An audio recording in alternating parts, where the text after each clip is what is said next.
Olá, alunos do Colégio Francisco de Assis. Meu nome é André Luiz, sou professor de língua portuguesa. Na videoaula de hoje a gente vai falar sobre o nosso livro paradidático, Dom Casmurro, do Machado de Assis. Na videoaula anterior eu falei sobre o Machado de Assis, né? Eu falei sobre a obra, falei sobre o contexto histórico e alguns elementos que são importantes que ajudam a gente a entender um pouco o que o Machado de Assis queria ou como ele estava, a sociedade que ele estava inserido, que ele estava descrevendo nos seus livros, tá? Agora a gente vai entrar um pouquinho mais no próprio livro, no próprio Dom Casmurro, aí um retrato da Capitu, fazer um resumo sobre a obra, tá?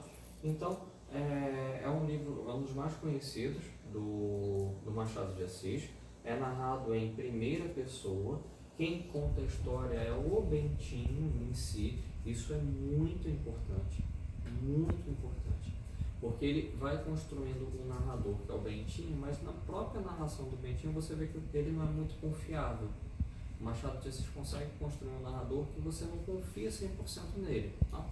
Então, ele vai se modificando ao redor da própria vida, e é importante que essas modificações elas se resumem em 3 nomes, digamos assim, que o Bentinho, o Bento Fernandes Santiago recebe, né? Ou ele é conhecido como Bentinho, ou Doutor Bento Santiago, ou Dom Casmurro já no final da vida. Então a gente vai ver essa evolução. Primeiro, o Dom Casmurro, o Bentinho, ele é órfão de pai, né? Ele é criado só pela mãe, só que ele tem um ambiente familiar muito protetor e muito propício, assim, as pessoas o ajudavam muito, tá? Ele era cercado por tia Justina, tio Cosmo e José Dias, que era o funcionário da família, tá? Ele é destinado à vida sacerdotal em função de uma promessa que a mãe fez, inclusive é José Dias que lembra a promessa que a mãe fez. Só que assim, ele não tinha vocação para essa vida sacerdotal. Vocês podem lembrar que no seminarista que a gente leu, ocorre a mesma situação, né? Você tem um personagem que ele é em função de uma promessa obrigado a ir para a vida sacerdotal, mas não é o que ele deseja. O Machado de Assis aí ajuda a construir uma crítica à própria igreja, tá bom? Então, de certa forma, criticando a igreja católica. Ele já não se interessava tanto também porque ele já tinha um namoro com Capitu, que é a filha dos vizinhos, mas mesmo assim ele vai lá pro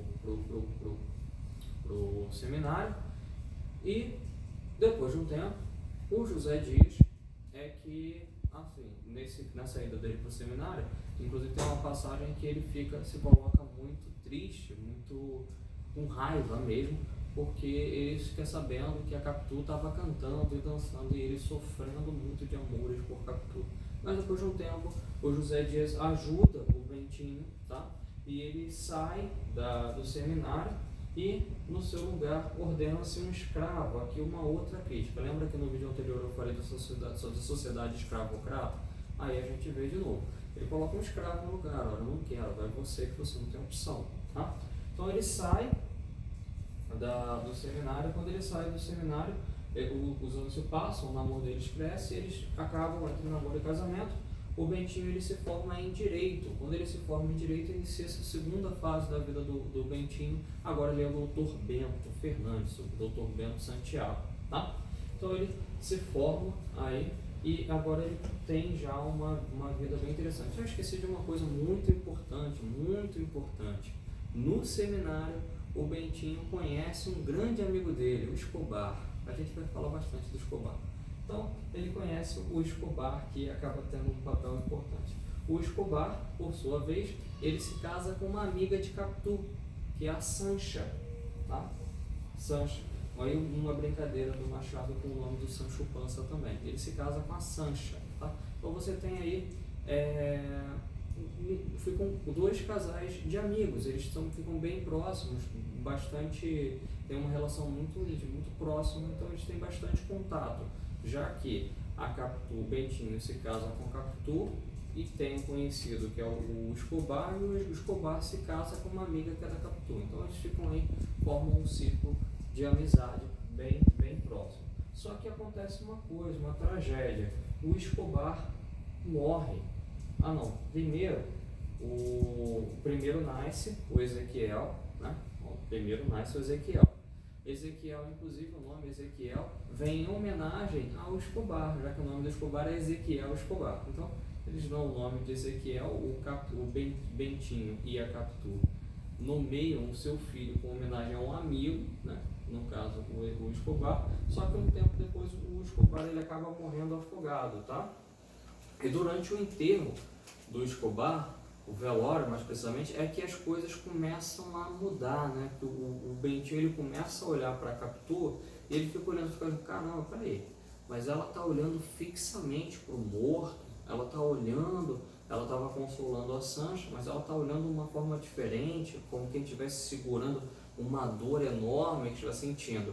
E aí você começa, aí que o narrador, o Bentinho, ele começa a ir por esse caminho do ciúme e acaba a sua trama, a sua vida acaba degringolando a partir daí. Você vê que ele fica cada vez mais alucinado com essa possibilidade da Capitu ter traído ele com o Escobar, e o filho vai crescendo, o filho cresce, ele vai vendo no filho uma imagem cada vez mais próxima do Escobar e não dele, ele acha o filho cada vez mais parecido com o Escobar, e ele vai crescendo esse sentimento de proximidade do filho, não com ele, com o Escobar, até que ele acaba, no final ele meio que se convence mesmo que foi traído, tal. Esse crescimento, essa tensão se a Capitu o traiu ou a Capitu não o traiu, ela acaba culminando na diluição do próprio casamento. Eles se separam, tá? Chega o momento em que eles se separam. Depois que eles se separam, a Capitu vai à Europa, aí você vê que o Machado de Assis ele esconde bem quem é a Capitu. A gente não tem a visão, nunca tem o olhar da Capitu. Se separou, aí o que acontece? A Capitu vai para longe. Você de novo fica só com a visão do Bentinho. O tempo inteiro do livro você tem a visão do Bentinho, que é um personagem, que é um narrador que não é confiável. Só para vocês terem uma ideia, o próprio Bentinho se define como alguém com uma mente, na verdade os outros definem ele como alguém com uma mente muito fértil. Então aí olha só, se você tem alguém com uma mente fértil, como é que você vai confiar que ele não está vendo coisas na traição, uma possível traição da Capitu, tá? E a Capitu de novo ela é escondida, ela vai para longe e você não tem, você não conhece quem é, tá? O Ezequiel, ele volta para o Brasil, já moço, né? Ele vão para a Europa, ele volta para o Brasil. Quando ele encontra com o Bentinho olha para ele e acha ele a cara do Escobar de novo. Então ele não mudou a impressão dele, ele acha muito parecido com o Escobar, é filho do Escobar. O Ezequiel depois ele viaja e acaba morrendo também. O Bentinho, ele vai se fechando cada vez mais, é o momento em que ele decide escrever o livro. Ele se fecha, os vizinhos começam a chamá-lo, começa a ser conhecido como Dom Casmurro. É a terceira fase do personagem. Então, Bentinho, Dr. Bento Santiago e o Dom Casmurro. Tá? Agora falar um pouquinho mais voltado para os personagens, uma análise dos personagens, tá? Dividindo os personagens, a gente coloca como protagonista o Bentinho, a Capitu e o Escobar, tá? Eles três são os principais. Os personagens secundários, a Dona Glória, que é a mãe do Bentinho, aqui o tio Cosme, tia Justina, tio Cosme, o José Dias, os pais da Capitu que também aparecem, a própria Sancha, e o Ezequiel, que é o filho da Capitu com o Bentinho ou com o Escobar, com quem a gente não sabe. Então, continuando aí a narrativa, só vamos traçar um perfil psicológico dos três personagens principais. Primeiro o Bentinho, tá? Então o Bentinho ele se revela uma criança e adolescente marcada pela timidez e muita iniciativa, bastante dependente da mãe, tá vendo? Aquela questão que eu falei que ele era muito protegido também pela mãe, dependia muito da mãe, tá? Ele tinha uma imaginação fertilíssima, ou seja, uma imaginação muito fértil. Olha como ele já está construindo um personagem, que é o narrador, que depois você não vai confiar. Se ele tem uma imaginação muito fértil, será que ela traiu? Será que não? Mas aí a evidência do livro, que a narração é dele, é muito forte de que ela traiu. Por isso fica dúvida, tá? O mais importante não é nem se ela traiu ou não, isso que eu queria reforçar com vocês. Isso não é o mais importante do livro. O mais importante é você perceber como o foco narrativo pode influenciar no curso da obra. Isso é fundamental. Entender isso, entender esse jogo do próprio Machado de Assis, entender como ele constrói esse texto, essa narrativa, tá? Então,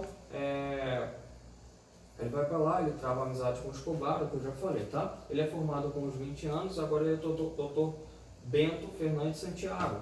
Tá? Bem posto na vida, rico, a riqueza muito mais da herança do que do trabalho. Lembra que eu falei que Machado de Assis, os personagens deles são ociosos, tá? Ele até tem um trabalho, ele é advogado e tal, mas a riqueza dele, o dinheiro dele é muito mais de herança, tá? Não que ele tenha trabalhado. Então, casado e feliz, nasce depois o Ezequiel. Aí começam os problemas, tá? Vai se desencadeando. No final, o melodrama, o trio Porto, ele é marcado pela incerteza, pela amargura e é conhecido como o Dom Casmurro, tá? É o Bentinho. O próximo, a personagem é a Capitu. A Capitu é uma personagem belíssima, assim, é uma das personagens mais encantadoras da língua, da história, da literatura brasileira, porque Capitu é uma personagem sobre a qual a gente não consegue delinear precisamente. O que você sabe da Capitu? Capitu é dissimulada, então a Capitu sabe mentir. Em várias situações ela escapa pela mentira. Então, assim, tem aqui que ele fala... o marido envenenado. Então aqui, a pergunta e continua sem resposta, pois a versão que temos julgado é dada pelo narrador suspeito, aquilo que eu tenho falado, ele é construído com o narrador suspeito. O marido envenenado pelo ciúme. Pelo ciúme de imaginação bastante fértil, revela muitas personagens passagens do livro. Por outro lado, revelando os traços mais marcantes da psicologia feminina, a capacidade de dissimulação de que é dotada a mulher, Capitu, com seus olhos de ressaca e de cigana oblíqua e dissimulada, aí todos os adjetivos dela contribuem para que a gente não fique nessa dúvida. Então a gente não tem muita certeza de como, tem um traço muito específico. Você sabe que a Capitu é dissimulada, você sabe que a Capitu ela tem seus próprios interesses, mas saber exatamente o que move, a gente fica sempre com esse enigma, quem é verdadeiramente a Capitu, tá? Aí tem a passagem, eu coloquei a passagem dos olhos de ressaca, que é onde ele começa a desconfiar mesmo. Olha, enfim, chegou a hora da recomendação, tal, Sancho, tal. Aqui que é interessante, ó. A confusão era geral. No meio dela, Capitu olhou alguns instantes para o cadáver, tão fixa, tão apaixonadamente fixa, que não admira que saltassem algumas lágrimas caladas. As minhas cessaram logo, Bentinho falando. Fiquei a ver as dela. Capitu enxugou-as depressa, olhando furto para a gente que estava na sala. Redobrou as carícias amigas e quis levá-la, mas o cadáver parece que a retinha. Momento houve em que os olhos de Capitu fitaram o defunto, quais os da viúva, sem pranto, nem palavras desta, mas os grandes e abertos como uma vaga no mar lá fora, como se quisesse tragar também o narrador da manhã. E aí, os olhos de ressaca da Capitu. Tá? A passagem que ele descreve. Então, o Escobar, ele é um amigo do Bentinho, a gente sabe que ele era um amigo do Bentinho, ele se cava com a Sancha, e você também tem o mesmo tom misterioso, tá? Se ele teria ou não participado desse triângulo, você fica na dúvida.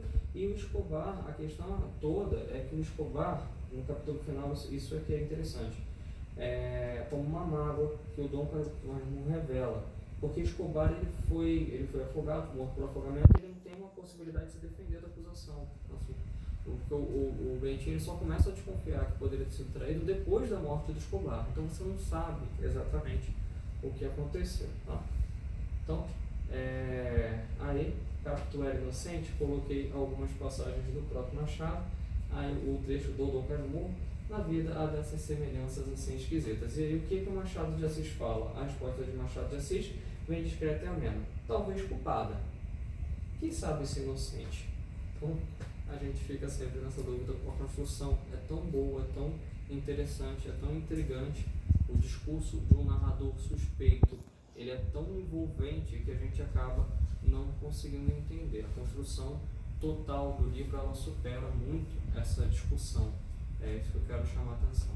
É verdade que a gente fica curioso, ansioso, não sabe direito, mas a construção do livro ela é mais importante. É isso que o Machado mostra o tempo inteiro pra gente, tá bom?